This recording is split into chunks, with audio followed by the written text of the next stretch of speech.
Most of the problems that you have because you're lazy. You're undisciplined, you're unmotivated, and you're not doing what you need to do to get what you need to get done. Ouch! Let me get some ideas from TikTok.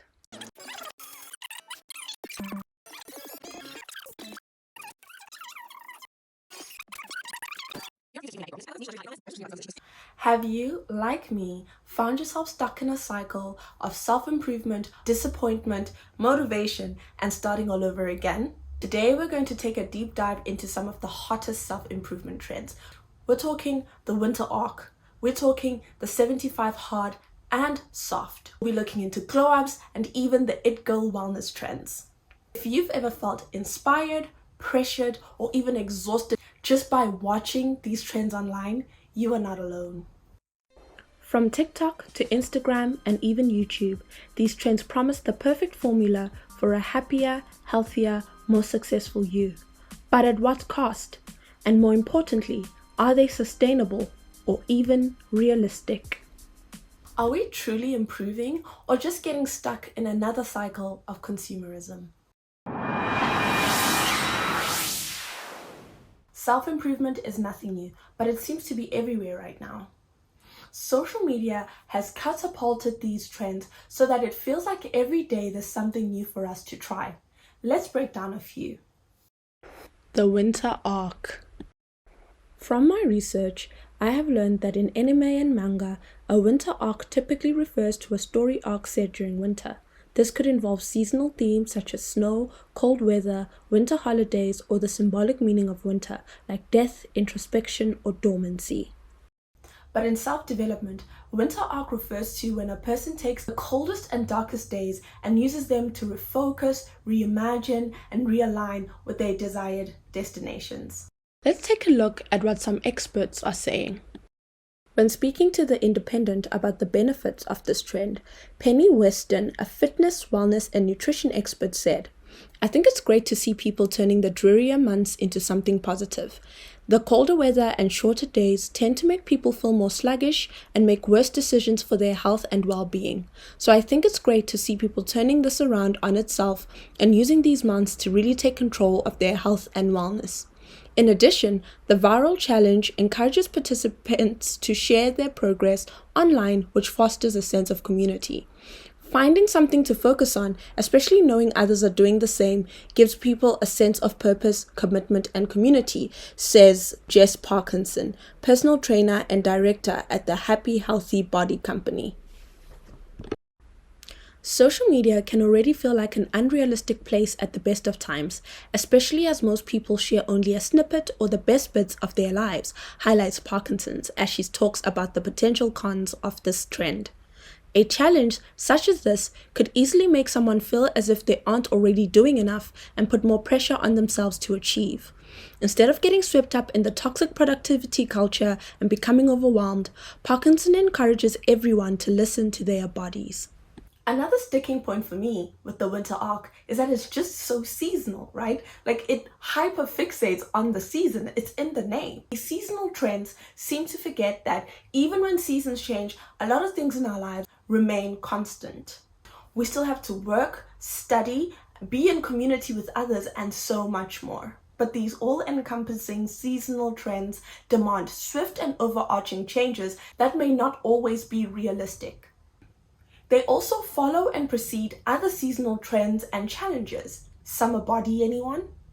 75 hard and 75 soft. 5 rules for 75 days. Rule number 1, follow a diet.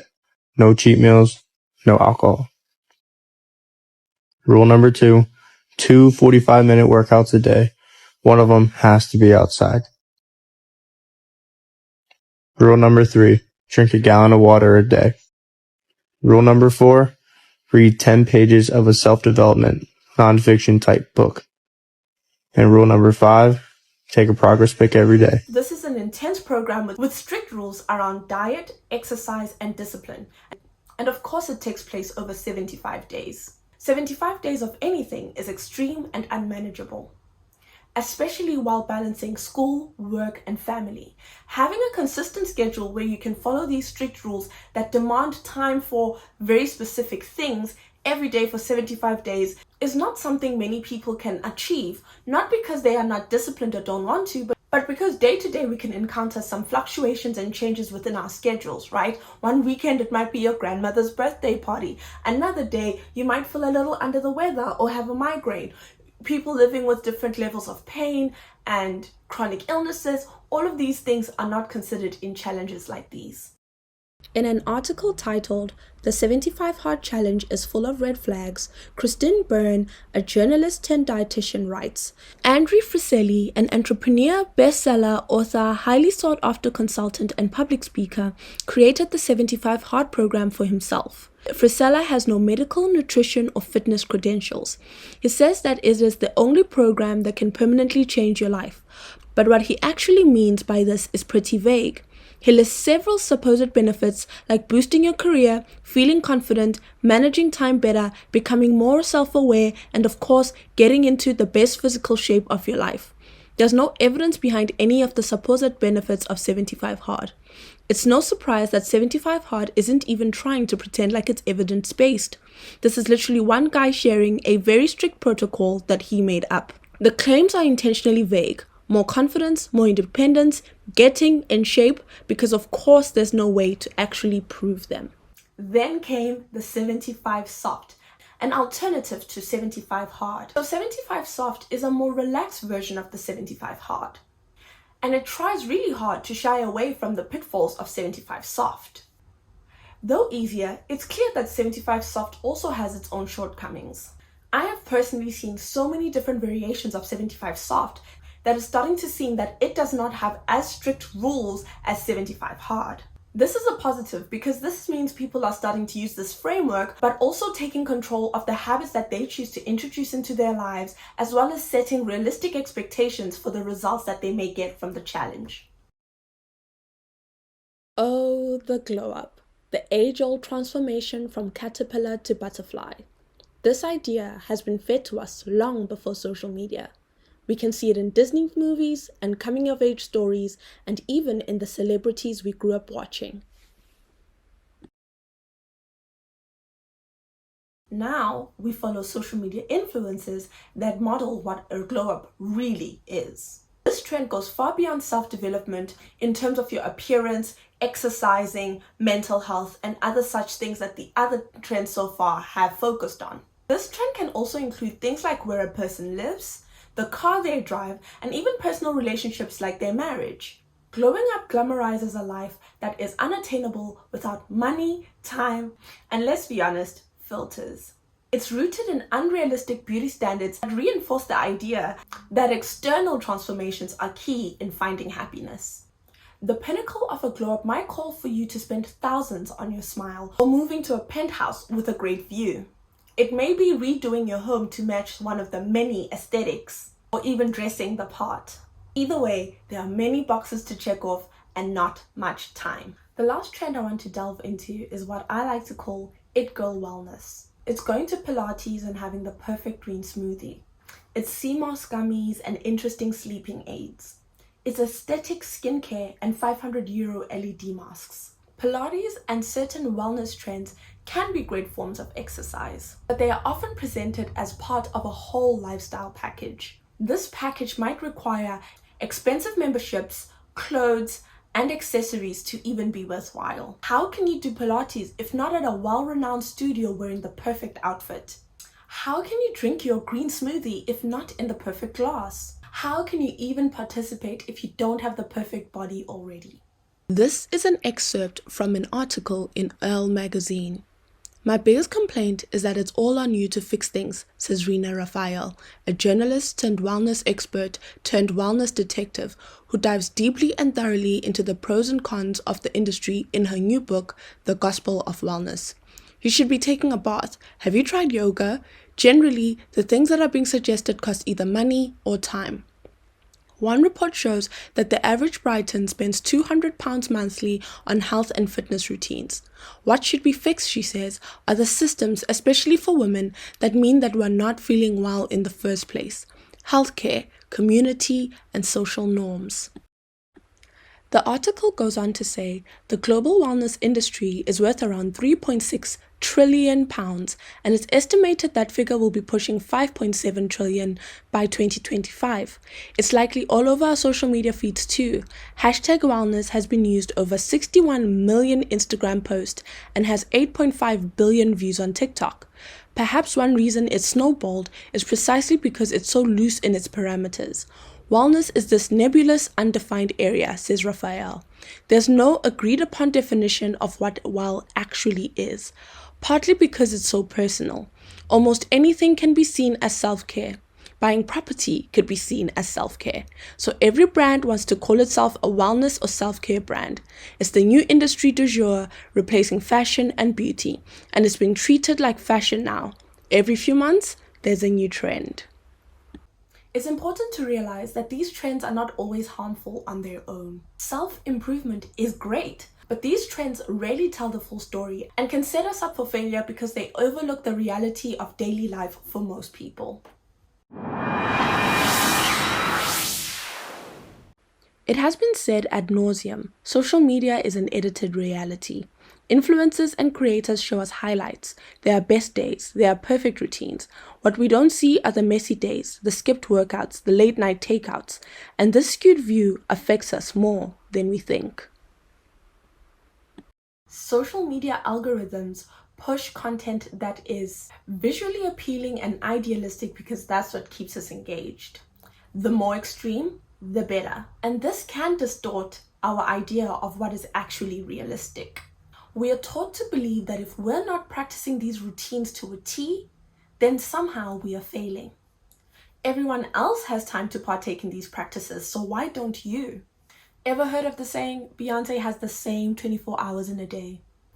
The measure for daily success, and I use the term success loosely, keeps getting pushed higher and higher and becomes more and more out of reach for the everyday person. Now, lives that we've always thought can only be lived by the rich and famous, which they are made to seem like the lives we all should be living. For example, the it girl aesthetic implies that happiness comes from an idealized routine. Morning Pilates, green smoothies, a spotless apartment, and designer clothes. But that's an incredibly curated look. And it's expensive. This isn't just about motivation. It's about a lifestyle that's sold to us as self-improvement, but is really just a luxury. Behind these trends are big brands capitalizing on our need to improve. Think about it. Each trend comes with its own products, apps, and social media influencers ready to sell you the perfect solution to your problems. According to recent studies, the self-improvement industry is worth billions, with a huge chunk of that coming from fitness products, beauty items, and online courses. These trends are being monetized at every turn, often by companies that encourage us not to feel good enough unless we buy into the next big thing. According to Accenture, despite financial uncertainty, consumers are not willing to reduce the amount they spend on health and well-being, according to the latest in a series of consumer surveys that Accenture has been conducting to test the pulse of consumer outlook and sentiment since the start of the pandemic.